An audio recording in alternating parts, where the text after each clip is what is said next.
由於不滿中國接待安排，上個月德國訪華外長高姿態取消訪華。過了1個月，德國副總理兼德國財長踏上了訪華行程，但還是放不下西方人骨子裡的傲慢，頤指氣使，一副落魄貴族教師爺模樣。這麼說，是我誇張了嗎？非也，他一再強調不懼怕與中國競爭，但必須是公平競爭。在我看來，即使按照西方以前指定的規則，他們競爭不過了，於是就變成了不公平競爭。如果一個人平時懶懶散散，3天打魚2天曬網，生產效率低，又不思進取，也沒有創新，而隔壁那個東大則完全相反，過了些年，東大趕上並超過了西方，但卻被扣上不公平競爭及產能過剩的帽子，東大快馬加鞭。而後面姍姍來遲的西方卻不允許東大往前跑，真是諷刺。這次德國副總理訪華就是基於這樣的心態。我們來看看德國《時代報》的報道以及隨後的網民評論吧。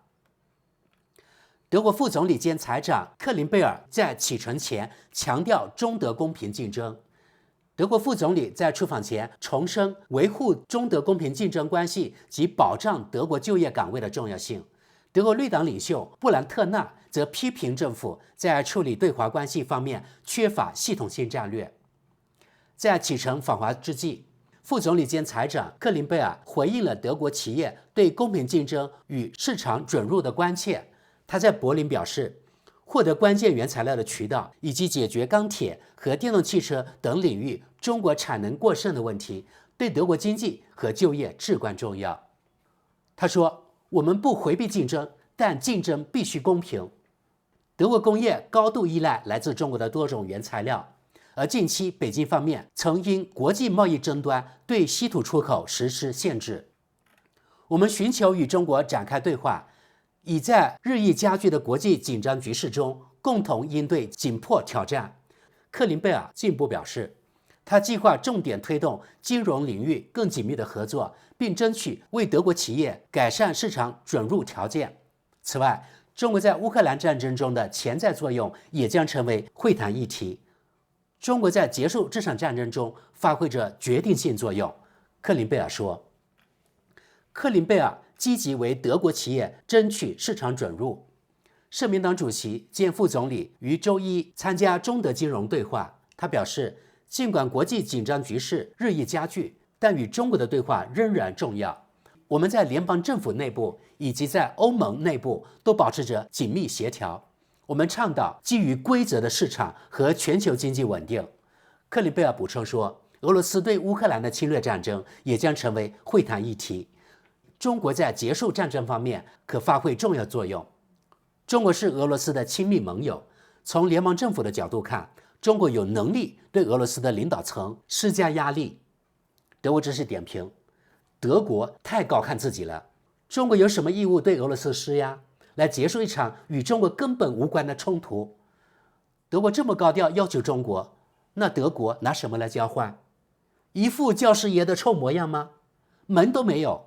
德國人已經是破落戶了，而且又不是什麼獨立國家，說的直白一點，就是美國的看門狗。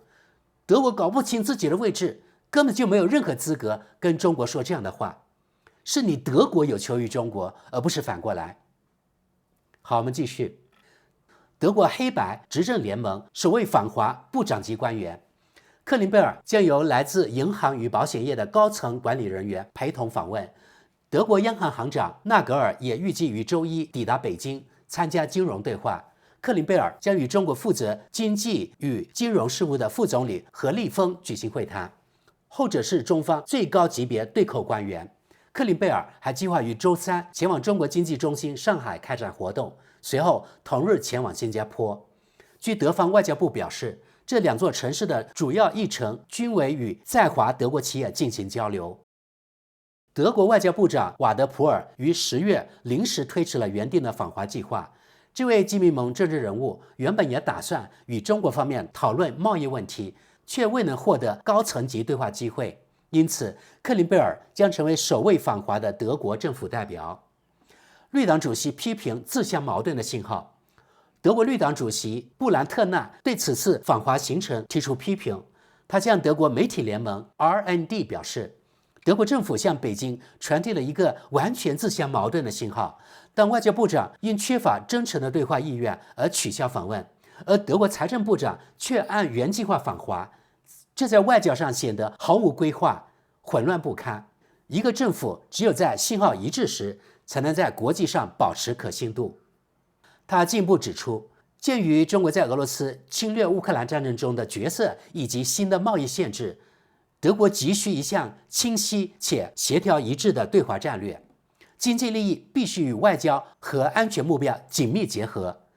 在莫斯科關係之後，我們不需要再來一個北京關係。他強調，布蘭特納還要求克林貝爾在與中方官員會談時，明確提及中國對芯片和稀土出口實施限制的威脅。我期待克林貝爾先生在北京堅定主張公平競爭。他表示，綠黨議員布格爾呼籲就台灣問題明確表態。綠黨聯邦議院黨團副主席布格爾向德國媒體聯盟表示，副總理克林貝爾必須堅決向中國政府捍衛德國的利益與價值觀。他不應回避就中國在台灣問題及南海的咄咄逼人行為發表明確立場。他援引一份提交給聯邦財政部的議會書面質詢答覆，其中議會國務秘書羅德寫道，德國政府的共同立場未變，台灣海峽現狀的任何改變只應通過和平方式，並經雙方一致同意實現。該地區的任何升級都將影響德國與歐洲的利益。至於克林貝爾是否會提及此議題，羅德未予置評。德國知識點評：難道中國解決台灣這個內部問題，不首先考慮中國自己的利益，而要考慮你德國及歐洲利益嗎？你們支援烏克蘭、制裁俄羅斯，首先有考慮過中國的利益嗎？德國人真的不懂得換位思考，說到底還是傲慢的殖民者心態在作怪。另外，德國綠黨是所有德國黨派中最反華的政黨，沒有之一。好的，各位朋友，現在來看看德國網民的評論吧。第一條評論：中國從不講公平，德國也無法迫使中國做任何事，這樣的時代已經結束了。繼續往下，綠黨政客們不斷要求中國在台灣問題上做出各種讓步，然而德國究竟能提供什麼來支撐其對中國提出的諸多要求？特別是在台灣問題上，德國能拿出什麼實際籌碼？難道要以經濟制裁相威脅嗎？必須認識到，制裁是把雙刃劍。若德國經濟界制裁中國，反而導致自身遭受更重損失，只會促使更多基民盟支持者轉而支持德國選擇黨，直至該黨可能成為執政黨。綠黨政客們是否已經準備好為支持台灣而押上我們自己的民主體制？再往下，報道中提到，我們不回避競爭，但競爭必須公平。克林貝爾補充道，而德國工業高度依賴中國提供的諸多原材料。於是這位網民說，這本身就自相矛盾。若你依賴對方，就該低頭，別再擺出殖民式的道德說教。醒醒吧，克林貝爾！你正在揮霍無數歐元去資助一場傷害德國自身利益的歐洲戰爭。下一則，報道中提到，綠黨議員布格爾呼籲就台灣問題明確表態。於是這位網民這麼評論：真妙呀！一邊滿懷激情地跳進外交雷區，另一邊卻又要求繼續與中國開展經濟合作。繼續往下。德國政界非但不學習中國極其成功的經濟政策，反而繼續向中國人強行推銷自己那套所謂公平競爭的失敗理念。祝德國好運吧！德國政府、歐洲其實完全可以照做，只允許中企與本地夥伴合作才能進入市場，通過巨額補貼，用幾十年時間有計劃地培育未來產業，大規模投資基礎設施以刺激內需。德國企業對外投資需經政府批准，等等等等。再往下，德國本應團結一致，以國家整體立場發聲，可綠黨那邊又跳出來唱反調。如今這一切在德國幾乎已經與政治無關，其他國家正加速超越我們，而我們還在原地打轉。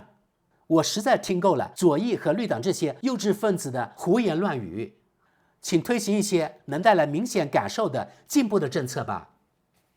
朋友們啊，這位老哥真是德國少有的人間清醒，他的評論一針見血。我們看看，公平競爭，我笑到打滾。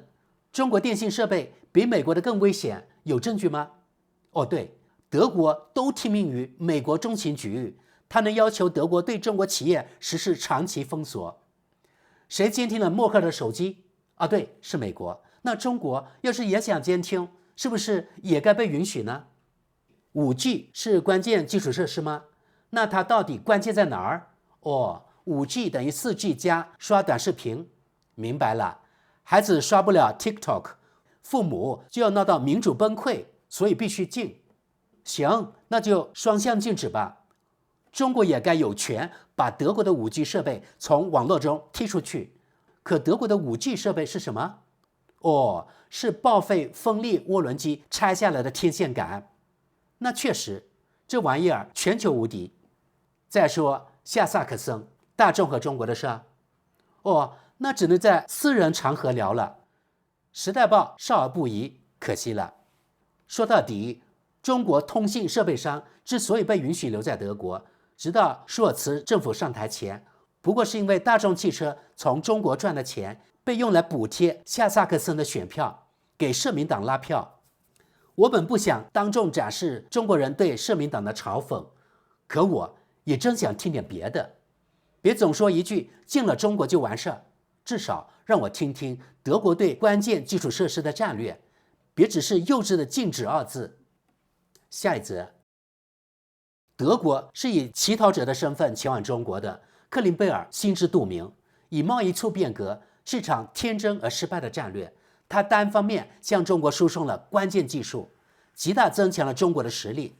而如今，中國根本不再需要我們德國。不僅如此，中國正通過逐步限制關鍵商品的貿易，將歐洲逼入被動境地。現在該輪到以不貿易促變革了，而中國人正冷眼看着這一切按他們的節奏展開。繼續往下，公平聽着像道德正確，但資本主義從不承認這種東西。競爭只服務於利益，僅此而已。德國這些世界道德家什麼時候才能真正明白？中國已是新的全球市場領導者，德國人該學會更多謙卑了，否則遲早會付出更慘重的代價。再往下，中國大陸謀求在2027年前實現與台灣的統一，並明確不排除以軍事手段達成這一目標。德國和歐洲的貿易政策應針對這一潛在的侵略戰爭風險進行調整，以顯著降低對華依賴。下一則，必須將明確降低對華依賴作為戰略目標。目前，中國可以對我們為所欲為，絕不能被中國人說的漂亮話蒙騙。他們根本不是平等的夥伴，這一點我們必須認清。從稀土等領域的事實就能看出，我們有多容易被勒索。我們的工業曾向中國提供汽車、機械等產品的生產技術，如今他們卻反過來摧毀我們。中國人根本不在乎規則，除非損害到他們自身利益，那時他們才突然強調自己是全球經濟的一部分，要求遵守國際法。中國不斷挑釁其鄰國，台灣、菲律賓、日本、越南、南朝鮮，可一旦他們真的動武，而我們卻已完全依賴他們，那時我們還能做什麼？克林貝爾與其空談公平競爭，不如去督促本國工業界重新審視供應鏈，並對中國進口平台如拼多多海外版等制定更清晰、更嚴格的規範。他們正把大量不符合我們標準的劣質商品傾銷到市場。下一則，很好，德國政府中至少還有人願意維持外交關係。我們沒必要為了迎合美國，就非要跟中國對着幹。和平與繁榮只能通過合作實現，而非對抗。繼續往下，與中國的公平競爭，中國與德國的框架環境差異如此之大，根本談不上競爭，更別說什麼公平競爭了。再往下，總是掛着公平競爭這種空洞口號，一直以來，西方就通過國際貨幣基金組織 IMF 等工具，強行撬開全球各地的市場准入。歐盟高度補貼的農產品，至今應在傾銷至所謂發展中國家，摧毀了這些國家本土農業在本國市場的競爭力。這只是眾多例子中的一個。全球各地的衝突地區仍然源源不斷地向西方輸送原材料，而那點微弱的供應鏈盡職調查法嘗試，如今卻遭到抵制。西方資本主義的本質就是強者吞噬弱者。中國曾親身經歷過這一切，當然沒有忘記。如今中國自己成了強者，自然要自己定規則，而這恰恰是好事。下一則報道中提到，我們不回避競爭，但必須公平。於是這位網民說，要不是德國工業幾十年來在無數中德合資企業中源源不斷地將核心技術輸送到中國，克林貝爾現在也不必扮演這個祈求者的角色。德國知識點評，很多德國人總是認為是德國把他們的技術免費給了中國，讓中國強大起來，還有就是所謂的德元。下一則，自貝爾伯克失敗的外交政策以來，我們德國在國外，尤其是在中國，早已不被當回事。克林貝爾同樣缺乏一位稱職政治家應有的格局和分量。繼續往下，20年來，德國產業界但凡有人質疑把公司命運全壓在對華出口上，就會被譏笑為迂腐。與此同時，中國在產業間諜活動與技術吸收方面的政治與商業操作早已是公開的秘密，可德國幾乎沒人願意或能夠看清。我們雖然賺了眼前的錢，卻在長期中持續輸掉核心競爭力。中國人熟知如何利用德國的傲慢與貪婪，如今早已今非昔比。克林貝爾可以飛往中國，但大可直接讓中方把條件發郵件給他，省油、省碳排放，還省時間呢。再往下，對話總比背後議論更好，但德國根本不在有利的談判位置上，這就是赤裸裸的現實。下一則，1990年時，德國的經濟總量 GDP 還是中國的5倍，而今天這個比例完全顛倒過來了。我們徹底錯失了發展機遇，如今在國際上已無話語權。同一時期，中國人均收入增長了15倍，而德國僅增長了1.5倍。德國這個侏儒提什麼要求？中國根本不屑一顧。不，中國並非我們糟糕表現的罪魁禍首，這一切是我們自己早就一手造成的。下一則，克林貝爾根本沒有資格向中國提出任何要求。他之所以親自出訪，正是因為外長瓦德富爾此前高估了自己的外交能力，而被迫取消行程。在這種情況下，克林貝爾還妄想在對華事務上強硬施壓，不過是又一次失言罷了。是我們依賴中國，而中國根本不需要我們啊。繼續往下，如果中國比我們更優秀，那他們在公平競爭中勝出本就理所應當。過去至少20年，我們卻把巨額資金投入維持現狀，而非投資未來，比如說教育、科研、新興市場。而一旦真正面對未來，才被迫回頭補課，軍備、基建等等，全都是對長期忽視的補救，而非前瞻布局。好，我們看最後一條評論。德國綠黨領袖布蘭特納和整個綠黨圈子竟如此脫離現實，恐怕只是聽命於外國某方指令。他們完成任務後便遠走高飛。德國當然還沒有到終結，但它曾過於強大，如今正明顯衰落。而首要原因正是綠黨的政策。問題不在俄羅斯，也不在中國，恰恰相反，過去幾十年與中國合作曾是德國繁榮的重要支柱。好的，各位，我們以這條比較理智的評論結束今天的節目吧。大家看到了，德國人對自己國家其實還是挺悲觀的。好了，本期節目就到這裡，感謝各位，我們下期見。